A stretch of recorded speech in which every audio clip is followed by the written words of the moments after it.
प्रश्न होता कि एक ब्रह्मांड में तो एक नहीं राधे, अरबों खरबों प्राणी हैं, चींटियां सब क्या क्या है। तो कहते हैं उनका प्रश्न, वो परेशान है इस बात को लेकर कि यमराज तो कम पड़ जाएंगे, यमदूत तो मरेंगे लोग इकट्ठे, इतने दूत कहां से आएंगे।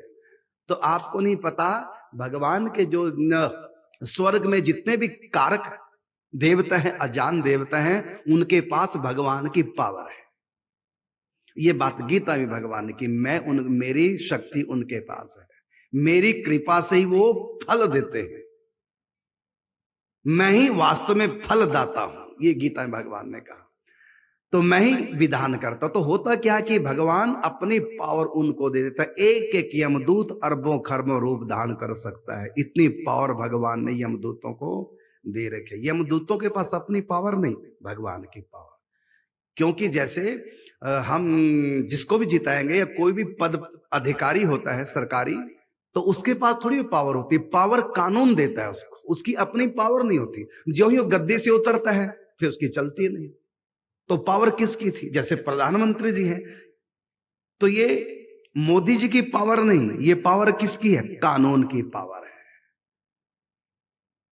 जो चाहे वो कर सकता है, लेकिन जो ही गद्दी से उतरेगा फिर जो चाहे सो करे, फिर कुछ नहीं कर पाएगा। तो ये पावर किसकी है? कानून की।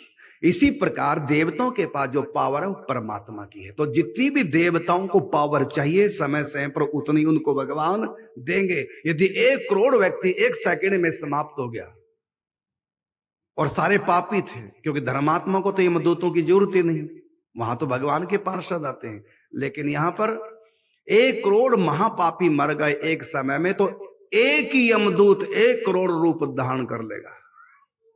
ये समर्थ किसकी है? यमदूतों की नहीं, ये भगवान ने उनको पावर दे रखी है। इसलिए आप परेशान मत होइए जितने भी लोग मरेंगे उतने हमारे पास यमदूतों की व्यवस्था है, मरो तो सही